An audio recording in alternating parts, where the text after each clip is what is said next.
Back to live show. ఆంధ్రప్రదేశ్లో ప్రధాన ప్రతిపక్షం వైఎస్ఆర్సీపీ వైజాగ్లో జయ ఆంధ్రప్రదేశ్ పేరిట ప్రత్యేక హోదాపై మరోసారి గళమెత్తింది. అలాగే రైల్వే జోన్ కోసం కూడా డిమాండ్ చేసింది. ప్రత్యేక హోదా సాధించే వరకు పోరాటం కొనసాగుతుంది. అంతకీ స్పందన లేకపోతే కనుక బడ్జెట్ సమావేశాల తర్వాత ఎంపీలతో రాజీనామా చేయించి ఎన్నికలకు వెళతాం, అప్పటికీ రాకపోతే 2019 ఎన్నికలకు ప్రత్యేక హోదానే రెఫరెండంగా వెళతామని చెప్పారు. ఇక ప్రభుత్వ పాలన పైన కూడా అనేక విమర్శలు జగన్మోహన్ రెడ్డి సంధించారు. తెలుగుదేశం పార్టీ నుంచి కూడా కొన్ని కౌంటర్స్ వచ్చాయి. మరోవైపు రాష్ట్రానికి సంబంధించి ఎన్సీఏఆర్ రిపోర్ట్ 2016 చూస్తే ఆర్థిక పరంగా అలాగే వ్యాపారానుకూలతలో మంచి స్థానాల్లో ఉంది, 2-5 స్థానాల్లో. కానీ అవినీతి, క్రిమినల్ నేతల బెడద కూడా రాష్ట్రానికి ఎక్కువగానే ఉందని ఆంధ్రప్రదేశ్కి రిపోర్టు కొంత కలవరం కలిగించే అవసరం. ఈ అంశాల మీద లైవ్ షోలో మాట్లాడదాం. మనతో పాటు వాళ్ళు జాయిన్ అవుతున్నారు సిహెచ్ సుందర రామశర్మ గారు, APCC legal cell chairman, party ముఖ్య నాయకులు. విజయవాడ నుంచి లైవ్ లో అందుబాటులో ఉన్నారు మాజీ ఎమ్మెల్యే, వైఎస్ఆర్సీపీ సీనియర్ నాయకులు జోగి రమేష్ గారు. కొద్దిసేపట్లో తెలుగుదేశం పార్టీ, బీజేపీ నాయకులు కూడా మనతో జాయిన్ అవుతారు. రమేష్ గారు నమస్తే. గుడ్ మార్నింగ్ అండి రిషి గారు. Good morning. ఇక హోదా కోసం సరే పోరాటం మొదలు పెట్టారు, దాన్ని ఎన్నికల రెఫరెండం అని ఇప్పటికే స్పష్టం చేశారు మీ అధినేత. యువభేరి కొనసాగుతుంది, సభలు కూడా కొనసాగుతాయని చెప్పారు. దాని గురించి మాట్లాడే ముందు ఒక సందర్భంలో వారు ముఖ్యమంత్రి మీద టాడా కేసు పెట్టినా తప్పు లేదని చేశారు. చాలా కీలకమైన కామెంట్ కదా అది. టాడా అనేది యాంటీ టెర్రరిజానికి సంబంధించి పెట్టే కేసు. మరి అంత తీవ్ర స్థాయిలో ఎందుకు కామెంట్ చేయాల్సి వచ్చింది? రిషి గారు,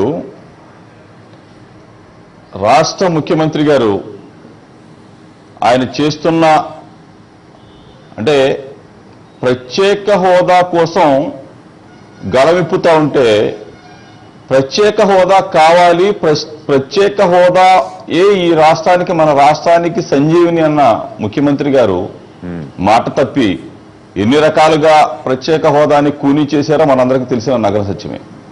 ఈ రోజున ప్రధాన ప్రతిపక్ష నాయకుడు జగన్మోహన్ రెడ్డి గారు ప్రత్యేక హోదా ఒక్కటే మనకి మన రాష్ట్ర భవిష్యత్తుకు కానివ్వండి, ఈ రోజున మనం చూస్తూ ఉన్నాం. మన ఆంధ్రప్రదేశ్ రాష్ట్రంలో ప్రతి ఇంట్లో కొన్ని లక్షల మంది చదువుకున్న విద్యార్థులు ఉన్నారు. ఈ విద్యార్థుల భవిష్యత్తు, మన పిల్లల భవిష్యత్తు బాగుపడాలంటే ప్రత్యేక హోదా ఒక్కటి వస్తేనే మన రాష్ట్రం ముందుకు వెళ్తుంది, మన పిల్లలకు భవిష్యత్తు ఉంటుంది, మన పిల్లలకు ఉద్యోగాలు వస్తాయని చెప్పేసి ప్రతి ఒక్కరికి తెలుసు. ప్రధానమంత్రి గారి దగ్గర నుంచి ముఖ్యమంత్రి గారి దగ్గర నుంచి మన అందరికి తెలిసిన నగర సత్యమే.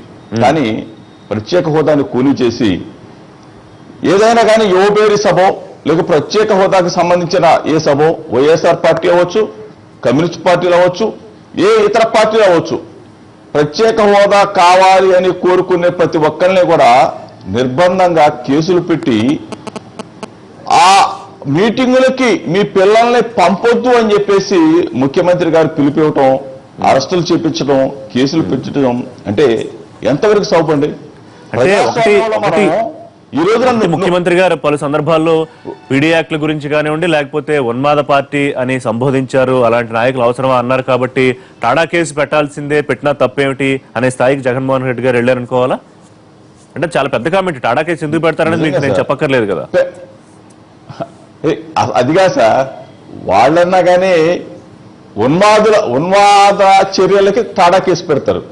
ఈ రోజున 5,50,00,000 మంది రక్షించాల్సిన 5,50,00,000 మంది పరిపాలన చేస్తున్న ముఖ్యమంత్రి గారు నిర్ద్వందంగా ప్రజల్ని అణిచివేసే కార్యక్రమం. ఈ రోజు ప్రజాస్వామ్యం ఆంధ్రప్రదేశ్ రాష్ట్రంలో మాకు ఇది కావాలి అని చెప్పేసి మనం గొంతెత్తి చాటుతా ఉంటే, ప్రత్యేక హోదా ఇస్తానన్నారు, ఎందుకు ఎవరు అని చెప్పేసి మనం అడుగుతా ఉంటే దాన్ని కూడా నిర్బంధంగా జైల్లో పెట్టించి అణచివేస్తా ఉంటారంటే 5,50,00,000 మంది భవిష్యత్తుని ముఖ్యమంత్రి గారు కాల రాస్తుంటే మనం అనకూడదంటారండి?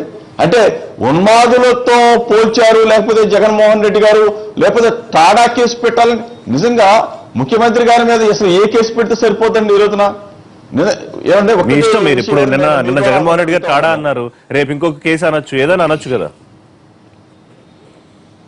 100% సార్ మోసం చేసిన వ్యక్తిని, మనల్ని మన రాష్ట్రాన్ని 5 కోట్ల మంది ప్రజల్ని వంచిన ముఖ్యమంత్రి గారి మీద ఏ కేసు పెట్టారు? రమేష్ గారు ఒక్క నిమిషం. మనతో మళ్ళీ లింగారెడ్డి గారు జాయిన్ అయ్యారు, ఏపీ పౌర సరఫరాల corporation chairman, Telugu Desam party senior నాయకులు. లింగారెడ్డి గారు, మీరు వచ్చే ముందు జరుగుతున్న చర్చ, నిన్న జగన్మోహన్ రెడ్డి గారు కామెంట్స్ మీరు వినే ఉంటారు. ఆంధ్రప్రదేశ్ ప్రజల్ని కేంద్రం రాష్ట్ర ప్రభుత్వం కలిసి మోసం చేసే హోదా వల్ల నష్టపోతున్నామని కేంద్ర మంత్రులకు తెలుసు, ముఖ్యమంత్రి గారికి కూడా తెలిసినా కూడా వాళ్ళు చేసిన మోసానికి ఆయన వంత పాడారు. ఆయన మీద టాడా కేసు పెడితే మాత్రం తప్పేంటని అడిగారు. టాడా కేసు అనేది ఎందుకు పెడతారో మనకు తెలుసు, యాంటీ టెర్రరిజం సంబంధించి అదొక పెద్ద చట్టం ఉంది దాని గురించి. అంటే చాలా సీరియస్ కామెంట్. అంతకన్నా పెద్ద కేసులు పెట్టినా కూడా తప్పేంటని రమేష్ గారు అడుగుతున్నారు.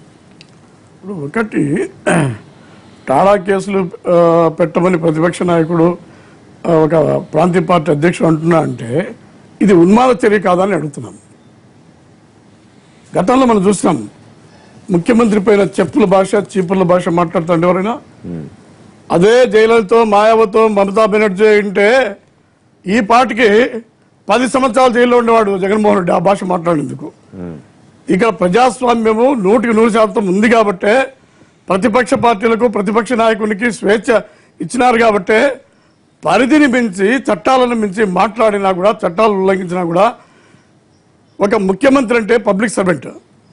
ఏ విధంగా మనం మిగతా అధికారులను మనం బెదిరించడమో లేకపోతే తిట్టడమో విమర్శ చేస్తే కేసు అవుతుందో, ముఖ్యమంత్రి కూడా పబ్లిక్ సర్వెంట్. మీరు గుర్తుపెట్టుకోండి, చట్టాలు చేసుకోండి. ముఖ్యమంత్రి పబ్లిక్ సర్వెంట్.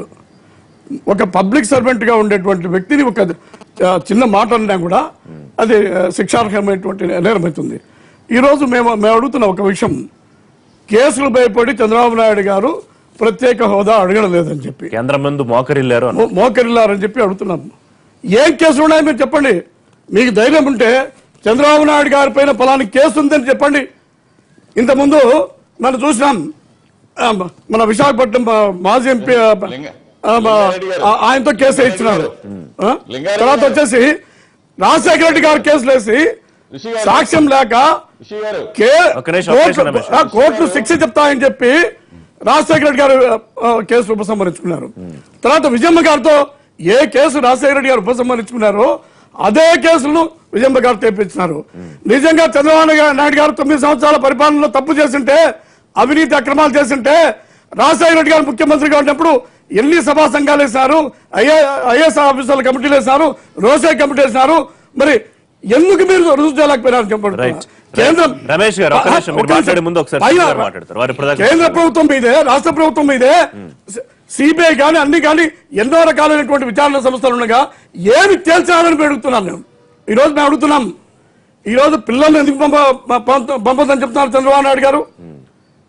చెడగొట్టి మొత్తం అంతా కూడా మొత్తము చెదలబట్టినటువంటి పార్టీ ఇది. ఈ సమాజాన మూలాన్ని దెబ్బతీసేటువంటి పార్టీ. యువకులు తెలిసి తెలియనటువంటి మనస్తత్వంలో ఇంకా సమాజం గురించి, రాజకీయాల గురించి, వీటి గురించి ఇంకా తెలుసుకునేటువంటి ఒక మధ్యంతర దశలో ఉండేటువంటి యువకులను అక్కడ పిలిచి వాళ్ళు చెడగొట్టొద్దని చెప్తా ఉంటే దానికి టాడా కేసులు పెట్టడం అంటే నిజంగా ఇది చాలా. మేము పెట్టాలనుకుంటే ప్రైవేట్ కేసులు పెట్టాలమ్మా, ఎన్ని కోట్లు పెట్టలేమండి. ఎవరన్నా వెళ్ళొచ్చు, వెసులుబాటు ఉంది కోర్టులు. ఇది మీరు చూడండి, ఒక్క నిమిషం. ఇది కడపలో లక్ష్మీ ప్రసన్న నా భార్య 4 సార్లు జిల్లా మహిళా అధ్యక్షులుగా ఉంది. తర్వాత ఇప్పుడు స్టేట్ కమిటీలో ఉంది. ఆమె పాపయ్య నాయుడు అనేటువంటి వ్యక్తి, ఈయన 30 సంవత్సరాలుగా పార్టీలో ఉన్నాడు. 30 సంవత్సరాలుగా పార్టీలో ఉంటే సభ్యత్వం రెన్యువల్ చేస్తా ఉంటే ముస్లింల పెన్షన్ తో సభ్యత్వం చేపిస్తున్నారు మభ్యపెట్టని చెప్పి మీ సాక్షి పత్రికలో రాష్ట్ర ఎడిషన్లు రాస్తారు. ఇట్లుంటారు మీరు చేసేటువంటి కూడా. శర్మ గారు, ఒకటి హోదా కోసం సరే కాంగ్రెస్ పోరాటాలు చేస్తోంది, ప్రధాన ప్రతిపక్షం దాన్నే ఎన్నికల ఎజెండాగా రెఫరెండం కూడా వెళదా ఉంటుంది, రాజీనామాల వరకు వెళ్లారు. సరే, ఈ సందర్భంగా పోరాటం మరి కామెంట్స్ ఏమన్నా కాస్త శృతి మించుతున్నాయా? అంటే ముఖ్యమంత్రి గారు అనలేదని కాదు, గతంలో అనేక సార్లు ఉన్మాద పార్టీ లేకపోతే ఇలాంటి ఉగ్రవాద పార్టీలు ఇలాంటి అవసరమా, ఇలాంటి నాయకులు అవసరమని వారు విమర్శ చేశారు. కానీ టాడా కేసు పెట్టాలి అని మాట్లాడడం కొంచెం ఏమన్నా అతిశక్తిగా అనిపిస్తుందా? అంటే మొదట ఏంటంటే ప్రత్యేక హోదా అనేటువంటిది లాస్ట్ 2014 ఎన్నికల సమయంలో వాళ్ళు తీసుకున్నటువంటి ఎజెండా, మెయిన్ ఎజెండా ఆ రోజున ప్రత్యేక హోదా. సరే, ఆ తర్వాత కాంగ్రెస్ పార్టీ ఎప్పుడైతే 1,000,000 సంతకాల ఉద్యమం రఘువీరారెడ్డి గారు స్టార్ట్ చేసి కేవీపీ రామచంద్రరావు గారు పెట్టిన ప్రైవేటు బిల్లుతోటి దీని యొక్క ఒక రకంగా చెప్పాలంటే ప్రజలందరికీ కూడా అర్థమైంది దీని యొక్క ఇదేంటి అని చెప్పని. సరే, ఇవాళ కర్నూలులో ఇవాళ మన రఘువీరారెడ్డి గారు కానీ కేవీపీ గారు కోట సూర్యప్రకాష్ రెడ్డి గారితో ప్రజా బ్యాలెట్ మీద చేస్తా ఉన్నాం. అంటే ఇవన్నీ మూవ్మెంట్లను ఎందుకు చేస్తా ఉన్నాము అని చెప్పానంటే ప్రజలకి నిజంగా ప్రత్యేక హోదా అనేటువంటిది ఈ ఆంధ్రప్రదేశ్లో అవసరం ఉంది. దాన్ని మొట్టమొదట చంద్రబాబు నాయుడు గారు కూడా మాట్లాడటం జరిగింది. 2 సార్లు అసెంబ్లీలో తీర్మానం కూడా చేశారు. ఇంత చేసినటువంటి వ్యక్తి ఇవాళ ఎందుకు వెనక్కి వెళ్లాల్సి వచ్చింది రెండోది ప్రత్యేక ప్యాకేజీ ఏమి ఇవ్వలేదు మనకి. కేంద్రము ఒక అసిస్టెన్స్ ఇచ్చింది, సెంట్రల్ అసిస్టెన్స్ ఇచ్చిందే తప్ప అది ప్యాకేజ్ కూడా కాదు. అటువంటి పరిస్థితుల్లో 2 సార్లు తీర్మానం చేసి ఇవాళ ప్రతిపక్షాలన్నీ కూడా ప్రత్యేక హోదా వస్తే మనకు ఉపయోగం ఉంటుంది అని చెప్తున్న సమయంలో వీళ్ళందరినీ కలుపుకొని రాష్ట్రానికి కావాల్సినటువంటి ప్రత్యేక హోదాను సాధించాల్సింది పోయి ఇవాటి రోజున ఆయన ఏబికే ప్రసాద్ గారు కోర్టులో వేస్తామో ఆయన ఉన్మాది అని చెప్పిన ఆయనని ఒక పెద్ద సీనియర్ జర్నలిస్టును పట్టుకుని ఉన్మాది అని చెప్పిన అన్నటువంటి ఈయన ఇవాటి రోజున తర్వాత ఎవరైతే మీటింగులకి అటెండ్ అవుతున్నారో వాళ్ళందరి మీద పీడీ యాక్ట్ పెడతాను అని చెప్పని అన్నప్పుడు ఇవాళ జనరల్గా ఏదో మా సభలో మాట్లాడేటప్పుడు టాడా కేసు అని చెప్పిన అంతలో పెద్దగా మనం సీరియస్ గా మనం సీరియస్ గా తీసుకోవాలా వద్దా అనేటువంటిది అది చంద్రబాబు గారు నాయుడు నిర్ణయించుకోవాలి. ఎందుకంటే ఆయన ఎప్పుడైతే పీడీ యాక్ట్ వీళ్ళందరినీ అన్నప్పుడు మరి ఆతల ప్రతిపక్ష నాయకుడు కూడా జనరల్ గా అటువంటి కామెంట్స్ వస్తాయి. రెండోది నిన్న మా రఘువీరారెడ్డి గారు కూడా అంటం జరిగింది, వాళ్ళ ఆయన చంద్రబాబు నాయుడు గారి అవినీతి గురించి వాటన్నిటి గురించి కూడా మాట్లాడటం జరిగింది నేను పశ్చిమ గోదావరి జిల్లా. మేము చెప్పేది ఏంటంటే ఇప్పటికైనా కూడా చంద్రబాబు నాయుడు గారు చేయాల్సింది ఏంటంటే ప్రతిపక్షాలన్నింటినీ కూడా కలుపుకుని ఇవాళ ఈ ప్రత్యేక హోదా అనేటువంటి దాని మీద చిలువల పోలు ఈయన కమ్ముతా ఉన్నాడు. నిజంగా చెప్పాలంటే 14వ ఆర్థిక కమిషన్ ఏమీ చెప్పలేదు, చట్టంలో పెట్టలేదు అని చెప్పిన కొన్నాళ్ళ పాటు ఇదే చంద్రబాబు నాయుడు గారు మాట్లాడారు. తర్వాత మరి ఎందుకు తీర్మానం చేశారు అసెంబ్లీలో? చేసిన తర్వాత ప్రైవేట్ బిల్లు వచ్చినప్పుడు ఏమన్నా మేము కూడా సపోర్ట్ చేస్తున్నాము అని చెప్పని అన్నారు. ఆ తర్వాత దాని గురించి మర్చిపోయారు. ఇవాళ రోజు శర్మ గారు ఒకటి చెప్పండి, ఒకటి ఖచ్చితంగా పోరాటం చేయడం అనేది ఎవరికైనా హక్కు ఉంటుంది, నిరసన తెలియజేయచ్చు లేదా ఉద్యమాలు చేయొచ్చు. దాదాపు ప్రత్యేక హోదా విషయంలో ఇవాళ కేంద్రం దీన్ని ఒక క్లోజ్డ్ చాప్టర్ గా చూపించే ప్రయత్నం చేస్తుండడంతో కేంద్రానికి వచ్చి వెంకయ్యనాయుడు గారు అసలు ఎందుకు మేము ప్యాకేజ్ ప్రకటించాల్సి వచ్చిందని ఎక్స్ప్లెయిన్ చేసిన తర్వాత మళ్ళీ జగన్మోహన్ రెడ్డి గారి ప్రయత్నం వల్ల కానీ కాంగ్రెస్ ప్రయత్నం వల్ల కానీ వాళ్ళు వెనక్కి ఆలోచించే అవకాశం ఉంటుంది. డెఫినెట్ గా ఉంటుందండి. ఎందుకంటే ప్రజా ఉద్యమాలకి ప్రతిపక్షాలు చేసేటువంటి ఉద్యమాలకి తప్పనిసరిగా ప్రభుత్వాలు లొంగుతాయి. రెండోది ఇంకొకటి ఉందండి, వెంకయ్య నాయుడు గారు కానివ్వండి వాళ్ళు చంద్రబాబు నాయుడు గారు కేంద్రం ఒప్పుకోవట్లేదు 2017కి క్లోజ్ అయిపోతుంది అంటే అసలు వీళ్ళెవరండి క్లోజ్ చేసేయడానికి? 2017కి క్లోజ్ అయిపోతే ఆ తర్వాత వచ్చేటువంటి కేంద్రంలో కొత్త ప్రభుత్వం మళ్ళీ ప్రత్యేక హోదా ఇవ్వడానికి అవకాశం లేదా? వీళ్ళ చేతుల్లో ఏం కాదు కదా, ఇవ్వచ్చు. అదే మేము చెప్తా ఉన్నాం. ఇవాళ రోజున మీరు గట్టిగా పోరాడు. ఇంకా వెంకయ్య నాయుడు గారు ఆ రోజున ప్రత్యేక హోదా కోసం ఆయన ఏ రకంగా మాట్లాడారండి? ఎన్ని పుస్తకాలు ప్రింట్ చేసుకున్నారండి? చక్రం తిప్పిన వెంకయ్య, ముందుకు పోతున్న వెంకయ్య అని చెప్పుకుని ఎన్ని రకాలైనటువంటి చేశారండి? ఆ రోజున ఎన్ని సన్మానాలు చేయించుకున్నారండి? ఊరు కూడా మోడీ గారు, చంద్రబాబు గారు, వెంకయ్య నాయుడు గారు తిరిగారు కదండి. ఇవాళ ప్రత్యేక ప్యాకేజ్ ఎక్కడ ఉందండి? ఇది సోషల్ సెంట్రల్ అసిస్టెన్స్ ఇచ్చి దానికి మళ్ళీ సన్మానాలు చేసుకుని తిరుగుతా ఉన్నారు. రమేష్ గారు ఒక విషయం అండి, రమేష్ గారు నిన్న మీ అధినేత ప్రసంగం దాదాపుగా గంట సేపు సాగిన ప్రసంగంలో ఎక్కువగా ముఖ్యమంత్రి చంద్రబాబు నాయుడు మీద వారి మీద విమర్శలు, ప్రభుత్వ పాలన మీద ఎక్కువ జరిగింది. కానీ ప్రధానమంత్రి మీద అలాగే కీలకంగా ఈ మొత్తం వ్యవహారంలో కీలక పాత్ర పోషించిన అరుణ్ జైట్లీ గారి మీద పెద్దగా విమర్శలు చేయలేదు అని చెప్పి ఒక కామెంట్ వినిపిస్తుంది. ఒప్పుకుంటారా? ముఖ్యంగా ప్రధానమంత్రి మీద, ఎవరైతే ఒక ఎగ్జిక్యూటివ్ పొలిటికల్ డెసిషన్ తీసుకోవాలో వారి మీద. రిషి గారు, జగన్మోహన్ రెడ్డి గారి ప్రసంగం మీరు పూర్తిగా వినుంటారు. ఆయన చెప్పింది ఏంటంటే ఇదే సభలో ఆ ప్లేస్ నుంచే మోడీ గారు, చంద్రబాబు నాయుడు గారు అంటే వైజాగ్ లో మాట్లాడిన మాటలు కానివ్వండి, తిరుపతిలో మాట్లాడిన మాటలు కానివ్వండి, జైట్లీ గారి పేరు ఎన్నిసార్లు ఆయన ఉపయోగించారో, రాజ్నాథ్ సింగ్ గారి పేరు ఎన్నిసార్లు ఉపయోగించారో ఒకసారి ఆలోచన చేసుకోండి. మేము ఒకటే చెప్తా ఉన్నాం సార్, ఈ రాష్ట్రంలో ప్రధాన ప్రతిపక్షం జగన్మోహన్ రెడ్డి గారు మాట్లాడకపోతే ప్రత్యేక హోదా మరుగున పడిపోయే పరిస్థితి మీరు ఒకసారి అర్థం చేసుకోవాలి సార్. కాంగ్రెస్ కూడా పోరాటం చేస్తోంది, కాంగ్రెస్ ప్రజా బ్యాలెట్లు చేస్తోంది, తిరుగుతుంది, అన్ని కలిసి రావు సార్. ఇవాళ కాంగ్రెస్ పార్టీయా, కమ్యూనిస్ట్ పార్టీయా, లేకపోతే జనసేన ప్రధాన ప్రతిపక్ష నేత ఈ రోజున ప్రధానంగా జగన్మోహన్ రెడ్డి గారు దీని మీద స్పందించకపోతే ఈ రోజు ఈ రాష్ట్రంలో మనం మరుగుడిపోయిన పరిస్థితి. నేను ఒకటే అడుగుతా ఉన్నాను, తెలుగుదేశం పార్టీ వాళ్ళు కానివ్వండి, మేము చేసేది ఎక్కడైనా తప్పుందా?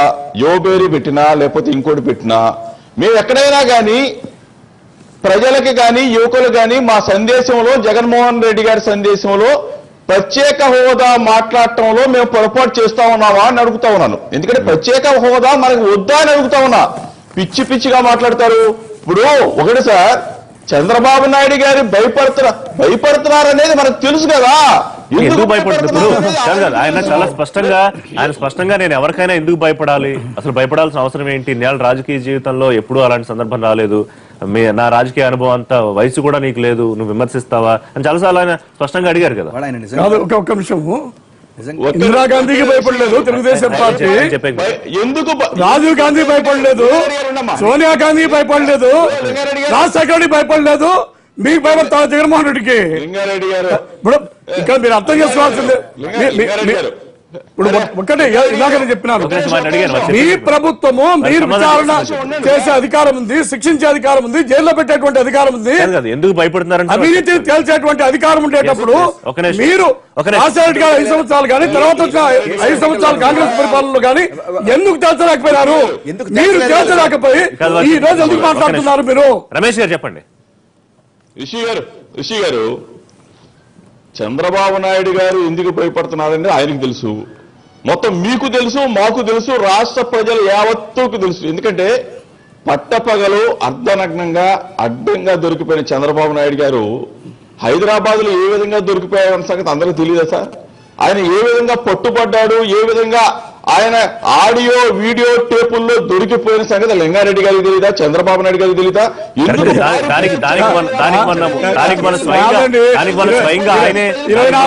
ఆయనే ఒక స్టేట్మెంట్ ఇచ్చారు. ఆ పాత చింతకాయ పచ్చడి తప్ప ఏమన్నా ఉందండి? తెలీదా? ఎందుకు సార్ వీళ్ళు బుధాలు తనుకుంటారని అడుగుతామన్నా? సిగ్గు లేకుండా మాట్లాడతారు వీళ్ళంతా. కాదు, అలాంటి పదాలు వద్దు, అవి మీరు పొలిటికల్ కామెంట్స్ బయట చేసుకోవచ్చు, మన చర్చలు ఎందుకు? కూలి చేసే ఈ నాయకులు మాట్లాడతారేంటండి? సిగ్గుండేవాడు సిగ్గుండేవాడు వైఎస్ఆర్ పార్టీలో ఉన్నాడు. అది నాకైనా మీరైతే ఉన్నారు. రైట్, రమేష్ గారు చిన్న బ్రేక్ తీసుకుందాం. ఇక్కడ చిన్న బ్రేక్ తీసుకుని ఇదే అంశం మీద మాట్లాడదాం. 54,000 కోట్లకు ఛార్జ్ షీట్ వేస్తున్నారు. బ్రేక్ తీసుకుందాం లింగారెడ్డి గారు. ఆ విధంగా ఏమైనా దొరికిపోయినాడు కదా చంద్రబాబు నాయుడు గారు? ఒక నిమిషం చిన్న బ్రేక్ తర్వాత చర్చ కొనసాగిద్దాం.